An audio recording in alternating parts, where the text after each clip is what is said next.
நீங்கள் ஹாப்பினஸை தேடி எங்கேயும் போகாதீங்க. அந்த ஹாப்பினஸ் உங்களுக்குள்ளேயே தான் இருக்குது.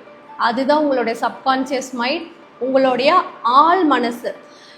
ஒரு தனியாக உட்காந்து பாருங்களேன். தனியாக உட்காந்து உங்கள் கூட டைம் ஸ்பெண்ட் பண்ணி பேச ஆரம்பிங்க. உங்களுக்கு எது பிடிக்கும் எது பிடிக்காது அப்படின்றது நீங்கள் தனிமையில் இருக்கும் போது தான் அது கண்டிப்பாக தெரியும். ஸோ அந்த பிடிச்ச விஷயத்த நீங்கள் செய்ய ஆரம்பிங்களேன். ஒரு அளவில்லாத ஒரு சந்தோஷம் உங்களுக்குள்ளேயே கண்டிப்பாக க்ரியேட் ஆகும். அப்போது பிடிச்ச விஷயத்த பண்ணுறீங்கன்னா அதுதானே உங்கள் பர்பஸ் ஆஃப் லைஃப்பாக இருக்கும். அதில் தானே உங்கள் சந்தோஷமாக இருக்கும். அப்போ நீங்கள் தேடிட்டுருக்க உலகம் அப்படின்றது அவுட்டர் சைடில் இல்லை, உங்களுக்குள்ளே தான் இருக்குது. அந்த உள்ளத்தில் இருக்கிறது தான் உலகம்.